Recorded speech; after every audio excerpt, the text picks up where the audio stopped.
का वर्णन आया है, इसलिए भौतिक ग्रस्त जीव और ग्रंथ और पुस्तकों में शायद उनका वर्णन कम आया हो, क्योंकि उनको उसका महत्व ज्ञान ही नहीं है, और जो ज्ञान नहीं है तो वे न उसकी चर्चा कर सकते हैं, न उसके बारे में जान सकते हैं। इसलिए इसका उल्लेख कई पुस्तकों में शायद नहीं है। विज्ञान अपनी चरम सीमा में पहुंच चुका है, उसने विभिन्न प्रकार के रॉकेट और वायुयान बनाए हुए हैं, तो उसकी दृष्टि से और सिद्धाश्रम की अपनी भौगोलिक दृष्टि से क्या वो विज्ञान के माध्यम से वहां पहुंच सकता है? की अपनी सीमा है। जहां विज्ञान समाप्त होता है वहां से ज्ञान का प्रारंभ होता है। इसलिए विज्ञान ने रॉकेट और वायुयान तो बना लिए, मगर वे जन्म के रहस्य को नहीं समझ पाए। उन्होंने आकाश में विचरण तो किया, मगर वे मृत्यु को समाप्त नहीं कर पाए। और अभी उस विज्ञान में यह भी क्षमता नहीं आ पाई कि इस दीवार के उस पार क्या हो रहा है वो नहीं देख सकते। उनकी दृष्टि स्थूल रही। वह चाहे उच्च कोटि का वैज्ञानिक तो हो सका, वो वायुयान में तो उड़ सका, मगर यहां से 25-5 फीट दूरी पर जो दीवार है, दीवार के पीछे क्या चीज है, वहां कौन लोग विचरण कर रहे हैं, वो भी नहीं देख सकता है। इसलिए कि उस स्थान को, सिद्धाश्रम को देखने के लिए एक दिव्य दृष्टि की आवश्यकता होती है, और वह दिव्य दृष्टि प्राप्त होने पर चाहे वायुयान में बैठ करके देखें तो देख सकता है, चाहे यहाँ बैठे हुए देख सकता है तो देख सकता है, या सूक्ष्म शरीर से जाकर के देखना चाहे तो देख सकता है।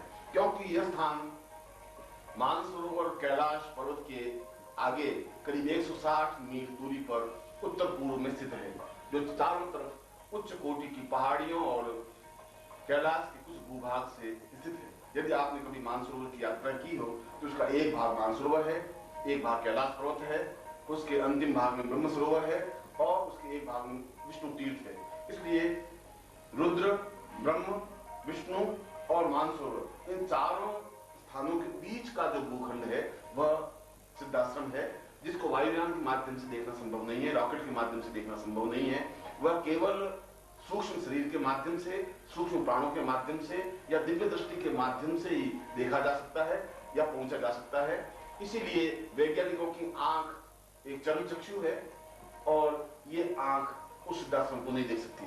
उसके लिए आत्मचक्षु की जरूरत पड़ेगी, आत्मज्ञान की जरूरत पड़ेगी, और ऐसी आत्मज्ञान, ऐसे आत्मचक्षु प्राप्त करने पर ही उस स्थान को देख सकता है, विचरण कर सकता है और पहुंच सकता है। हमारा ये सौभाग्य है कि हम स्वामी निखिलेश्वरानंद जी के शिष्य हैं। जैसा कि हमने पुस्तकों में पढ़ा है कि स्वामी निखिलेश्वरानंद जी सिद्धाश्रम ले जा सकते हैं, हमें इस बात पर गर्व है। क्या आप हम लोग को सशरीर सिद्धाश्रम ले जा सकते हैं? मैंने प्रश्न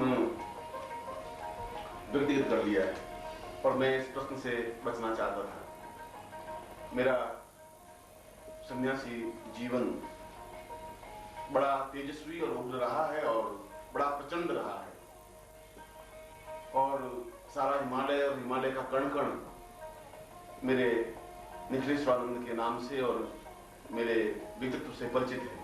जो भी उच्च कोटि के योगी और सन्यासी हैं, उनको निखिलेश्वरानंद का नाम स्मरण है, उनको उनका परिचय ज्ञात है, और वे उतनी श्रद्धा और स्नेह के साथ उनके चरणों में समर्पित हैं।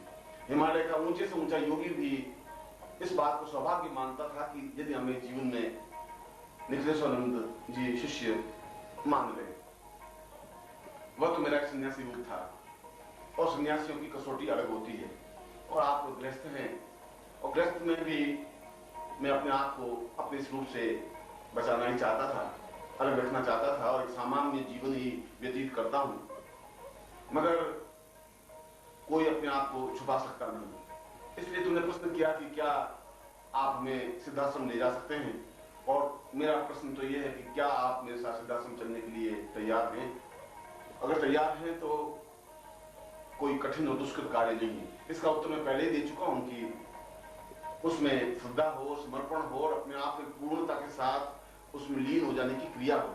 यदि वह कसौटी तुम्हारे पास है तो जिस प्रकार से मैंने सैकड़ों सन्यासियों को सिद्धाश्रम में ले जा सका हूं, उस प्रकार से गृह शिष्यों को भी ले जा सका हूं और ले गया हूं, और आपको भी ले जा सकता हूं। मगर इसमें तो कोई दो राय नहीं कि संपूर्ण हिमालय इस बात को गर्व करता है कि एक अत्यंत तेजस्वी और प्रखर व्यक्तित्व निखिलेश्वरानंद का रहा है, और जिसने अपने जीवन में सैकड़ों बार सिद्धाश्रम गए और आए और अपने शिष्यों को ले जा सके। शायद जितना शिष्यों को मैं ले जा सका हूं, जितने अधिक रूप में, उतने शायद किसी और की हिम्मत और क्षमता रही नहीं। क्योंकि पूरे जीवन में अपनी क्षमता और ताकत और साहस और प्रचंडता के बल पर ही मैंने हिमालय को रौंदा है, उसको देखा है और उच्च कोटि के तांत्रिकों, योगियों, सन्यासियों को झुकते हुए अनुभव किया है। और उन लोगों को अगर मैं सिद्धाश्रम में ले जा सका हूँ, हिमालय के दर्शन करवा सका हूँ, तो आपको भी ले जा सकता हूँ। सैकड़ों साधिकाओं को ले जा सका हूँ, तो मैं आपको भी ले जा सकता हूँ।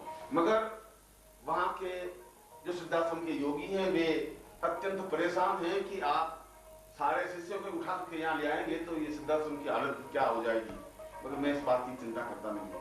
मेरे जीवन का तो ध्येय और एक लक्ष्य है कि मैं अधिक से अधिक शिष्यों को, साधिकाओं को सिद्धाश्रम ले जा सकूं, उनके दर्शन करवा सकूं और उनमें वो क्षमता पैदा कर सकूं कि वे जा सकें और आ सकें, जिससे कि वे जीवन का भौतिक सुख भी देख सकें, जीवन के आध्यात्मिक आनंद को भी प्राप्त कर सकें। वास्तव में सिद्धाश्रम और निखिलेश्वरानंद अपने आप में एक दूसरे का पर्याय है। मैं इसलिए नहीं कह रहा हूं कि मैं निखिलेश्वरानंद हूं इसलिए मैं अपना कोई गर्व या गंध बता रहा हूं। मैं तो अगर आपकी आंख पर अगर पर्दा है तो उसको दूर कर